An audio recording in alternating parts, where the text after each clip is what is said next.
BJP ರಾಷ್ಟ್ರೀಯ ಅಧ್ಯಕ್ಷರಾಗಿ ನಿತಿನ್ ನಬೀನ್ ಪ್ರಮಾಣ ವಚನ ಸ್ವೀಕರಿಸಿದ್ದು ಪ್ರಧಾನಿ ಮೋದಿ ಹೊಸ ನಾಯಕರನ್ನ ಹಾಡಿ ಹೊಗಳಿದ್ದಾರೆ. ನಿತಿನ್ ನಬೀನ್ ಅವರೇ ಹೊಸ ಬಾಸ್, ನಾನು ಪಕ್ಷದ ಕಾರ್ಯಕರ್ತ ಅಂತ ಹೇಳಿರೋ ಮೋದಿ ನಿತಿನ್ ನಬೀನ್ ಅವರಿಗೆ ಕೆಲವೊಂದು ಟಾಸ್ಕ್ ಕೂಡ ಕೊಟ್ಟಿದ್ದಾರೆ. ರಾಷ್ಟ್ರೀಯ ಬಿಜೆಪಿಗೆ ನೂತನ ಸಾರಥಿ ನಿತಿನ್ ನಬೀನ್. ಪ್ರಮಾಣ ವಚನ ಸ್ವೀಕರಿಸಿದ ನಿತಿನ್ ನಬೀನ್ಗೆ ಮೋದಿ ಟಾಸ್ಕ್. ಬಿಜೆಪಿ ವಿಶ್ವದ ಅತಿ ದೊಡ್ಡ ರಾಜಕೀಯ ಪಕ್ಷ. ಈ ಪಕ್ಷಕ್ಕೆ ಇರುವಷ್ಟು ಸದಸ್ಯರು ಬೇರಾವುದೇ ಪಕ್ಷಕ್ಕೆ ಇಲ್ವೇ ಇಲ್ಲ. ಈಗ ನಿತಿನ್ ನಬೀನ್ ಆ ಪಕ್ಷದ ಹೊಸ ಲೀಡರ್, ನೂತನ ಸಾರಥಿ. ಒಂದರ್ಥದಲ್ಲಿ ಮೋದಿಯವರ ಉತ್ತರಾಧಿಕಾರಿ, ಮತ್ತೊಂದು ಅರ್ಥದಲ್ಲಿ ಹೇಳೋದಾದ್ರೆ ವಾಜಪೇಯಿ, ಅಡ್ವಾಣಿ, ಮುರಳಿ ಮನೋಹರ್ ಜೋಶಿ, ರಾಜನಾಥ್ ಸಿಂಗ್, ಅಮಿತ್ ಶಾ ರಂತಹ ದಿಗ್ಗಜ ನಾಯಕರು ಕೂತ್ಕೊಂಡ ಕುರ್ಚಿಯಲ್ಲಿ ಕೂತ್ಕೋತಾ ಇರೋ ಯುವ ನಾಯಕ ಈ ನಿತಿನ್ ನಬೀನ್. ಕೆಲವೇ ದಿನಗಳ ಹಿಂದೆ ಜೆಪಿ ನಡ್ಡಾ ಆದ ಮೇಲೆ ಯಾರು ಅನ್ನೋ ಪ್ರಶ್ನೆಯೊಂದು ಕೇಳಿ ಬಂದಿತ್ತು. ಆ ಪ್ರಶ್ನೆಗೆ ಯಾರೋ ಪರಿಚಿತ ನಾಯಕ ಇರಬಹುದು ಅನ್ನೋ ಉತ್ತರ ಆಗಿತ್ತು. ಆದ್ರೆ ಈಗ ಸಂಪೂರ್ಣ ಉತ್ತರ ಸಿಕ್ಕಿದೆ. ಪ್ರಮಾಣ ವಚನ ಸ್ವೀಕರಿಸೋದರ ಮೂಲಕ ಬಿಜೆಪಿಯ ಸಂಪೂರ್ಣ ಜವಾಬ್ದಾರಿಯನ್ನ ವಹಿಸಿಕೊಂಡಿದ್ದಾರೆ ನಿತಿನ್ ನಬೀನ್. 6 ವರ್ಷ ಆಯ್ತು ಬಿಜೆಪಿಯ ರಾಷ್ಟ್ರೀಯ ಅಧ್ಯಕ್ಷರನ್ನಾಗಿ ಆಯ್ಕೆ ಮಾಡಿ ಬರೋಬ್ಬರಿ 6 ವರ್ಷವಾಗಿತ್ತು. ಆದರೆ ಈಗ ನೂತನ ನಾಯಕನ ಆಯ್ಕೆ ಮಾಡಲಾಗಿದೆ. ಭಾರತೀಯ ಜನತಾ ಪಕ್ಷ ಉಳಿದೆಲ್ಲ ಪಕ್ಷಗಳಿಗಿಂತ ಭಿನ್ನ ಅನ್ನೋದನ್ನ ಎದುರಾಳಿಗಳು ಒಪ್ತಾರೆ. ಅದು ಪಕ್ಷದ ಉನ್ನತ ನಾಯಕನ ಆಯ್ಕೆಯಲ್ಲೂ ವಿಭಿನ್ನ ಹಾದಿ ತುಳಿಯುತ್ತೆ.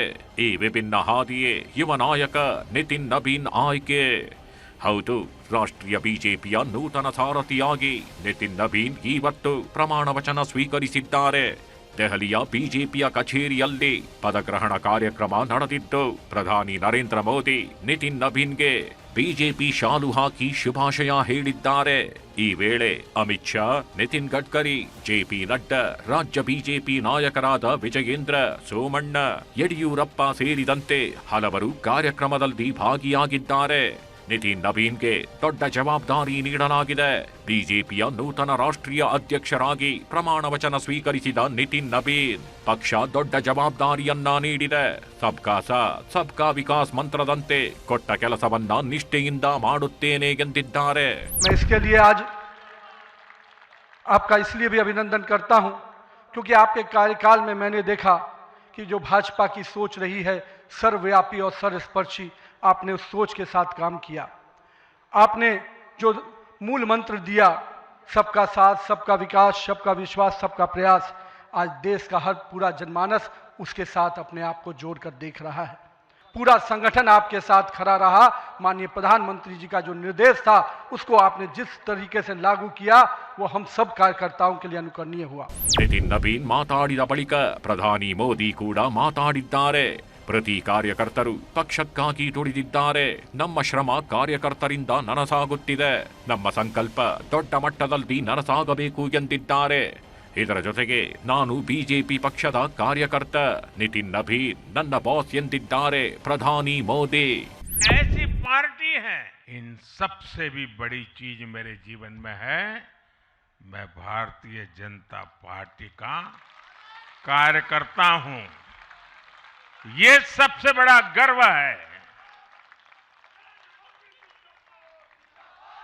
और जब बात पार्टी के विषय को आती है तब माननीय नितिन नबीन जी, मैं कार्यकर्ता हूं, वे मेरे बॉस हैं. माननीय नितिन नबीन जी हम सभी के अध्यक्ष हैं और उनका दायित्व सिर्फ भाजपा को भी संभालना इतना नहीं है, एनडीए के सब साथियों के बीच भी उन्होंने तालमेल का बहुत बड़ा दायित्व भी देखना होता है. ಮುಂದಿನ 25 ವರ್ಷಗಳು ನಮಗೆ ಬಹಳ ಮುಖ್ಯ. ಅಭಿವೃದ್ಧಿ ಹೊಂದಿದ ಭಾರತವನ್ನ ನಿರ್ಮಿಸಬೇಕು. ಬಿಜೆಪಿಯ ನಾಗಾಲೋಟವನ್ನ ಮುಂದುವರಿಸಬೇಕು ಅಂತಲೂ ಹೇಳಿದ್ದಾರೆ ಪ್ರಧಾನಿ ಮೋದಿ. आने वाले 25 वर्ष बहुत महत्वपूर्ण है. ये वो कालखंड है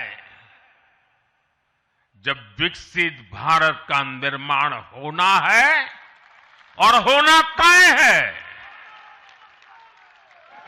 इस महत्वपूर्ण कालखंड की शुरुआत में हमारे माननीय नितिन नवीन जी बीजेपी की विरासत को आगे बढ़ाएंगे। ಪ್ರಧಾನಿ ಮೋದಿ ಕೆಲವೊಂದು ಸಲಹೆಗಳನ್ನು ನೀಡಿದ್ದಾರೆ. ನಿತಿನ್ ನಬೀನ್ ಮೇಲೆ ಇಟ್ಟಿರೋ ಭರವಸೆಗಳನ್ನು ಹೇಳಿದ್ದಾರೆ. ಅಂದ ಹಾಗೆ ನಿತಿನ್ ನಬೀನ್ ರಾಷ್ಟ್ರೀಯ ಸ್ವಯಂ ಸೇವಕ ಸಂಘದ ಕಟ್ಟಾಳು ಆಗಿದ್ದು, ಪಕ್ಷ ಸಂಘಟನೆ ಮೂಲಕ ಗಮನ ಸೆಳೆದ ನಾಯಕನೂ ಹೌದು. ಮೋದಿ ಅಮಿತ್ ಶಾರ ವಿಶ್ವಾಸಾರ್ಹ ನಾಯಕನಾಗಿದ್ದು, ತನ್ನ 26ನೇ ವಯಸ್ಸಿಗೆ ಶಾಸಕರಾಗಿ ಆಯ್ಕೆಯಾಗಿದ್ದವರು. ಬಿಹಾರದ ಬಂಕೀಪುರ್ ಕ್ಷೇತ್ರದಿಂದ 5 ಬಾರಿ ಆಯ್ಕೆಯಾಗಿರೋ ಅವರು ಪಿಡಬ್ಲ್ಯೂಡಿ ಸಚಿವರಾಗಿ ಅಭಿವೃದ್ಧಿ ಕೆಲಸ ಮಾಡಿದ್ರು.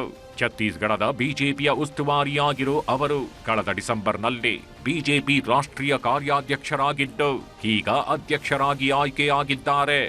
ಬಿಜೆಪಿಗೆ ನೂತನ ಸಾರಥಿಯಾಗಿರೋ ಅವರ ಮುಂದೆ ಕೆಲವು ಸವಾಲುಗಳಿವೆ. ರಾಷ್ಟ್ರೀಯ ಅಧ್ಯಕ್ಷರಾಗಿ ಪಕ್ಷ ಸಂಘಟನೆ ಮಾಡಬೇಕು. ಪಕ್ಷದ ಇಮೇಜ್ ಮತ್ತಷ್ಟು ಹೆಚ್ಚಿಸಲು ಶ್ರಮದ ಅಗತ್ಯವಿದೆ. ಮುಂಬರುವ ವಿಧಾನಸಭಾ ಚುನಾವಣೆಗಳನ್ನ ಗೆಲ್ಲಬೇಕು. ಅಸ್ಸಾಂ, ಕೇರಳ, ತಮಿಳುನಾಡು ಚುನಾವಣೆಗಳನ್ನ ಎದುರಿಸಬೇಕು. ಕರ್ನಾಟಕ ಸೇರಿ ಕೆಲ ರಾಜ್ಯಗಳಲ್ಲಿ ಗೊಂದಲ ನಿವಾರಿಸಬೇಕು. ಕಾರ್ಯಕರ್ತರಲ್ಲಿ ವಿಶ್ವಾಸ ಮೂಡಿಸಬೇಕೆಂಬ ಸವಾಲುಗಳು ನಿತಿನ್ ನಬೀನ್ ಅವರಿಗಿವೆ. ನಿತಿನ್ ನಬೀನ್ ಅವರನ್ನ ಆಯ್ಕೆ ಮಾಡೋದರ ಮೂಲಕ ಬಿಜೆಪಿ ಹೈಕಮಾಂಡ್ ಹೊಸ ಸಂದೇಶ ರವಾನಿಸಿದೆ. ಯುವ ನಾಯಕತ್ವಕ್ಕೆ ಬಿಜೆಪಿ ಒತ್ತು ನೀಡಲಾಗುತ್ತೆ ಅಂತ ಸೂಚನೆ ಕೊಟ್ಟಿದೆ. ಪಕ್ಷಕ್ಕಾಗಿ ದುಡಿದವರಿಗೆ ಉನ್ನತ ಹುದ್ದೆ ಕೊಡೋದಾಗಿ ಪರೋಕ್ಷವಾಗಿ ಹಿಂಟ್ ಕೊಟ್ಟಿದೆ.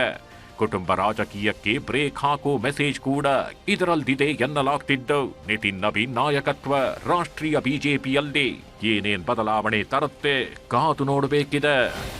ನಿತಿನ್ ನಬೀನ್ ರಾಷ್ಟ್ರೀಯ ಬಿಜೆಪಿಗೆ ಹೊಸ ಹುರುಪು ತುಂಬೋಕೆ ಮುನ್ನುಡಿ ಬರೆಯಲಿದ್ದಾರೆ.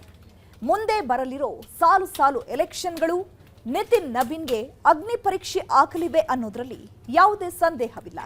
ಇದಾಗಿತ್ತು ಈ ಹೊತ್ತಿನ ವಿಶೇಷ ವರದಿ. ನೋಡ್ತಾ ಇರಿ ನ್ಯೂಸ್ 18, ಜಾಲ ನಮ್ಮದು, ಬಲ ನಿಮ್ಮದು.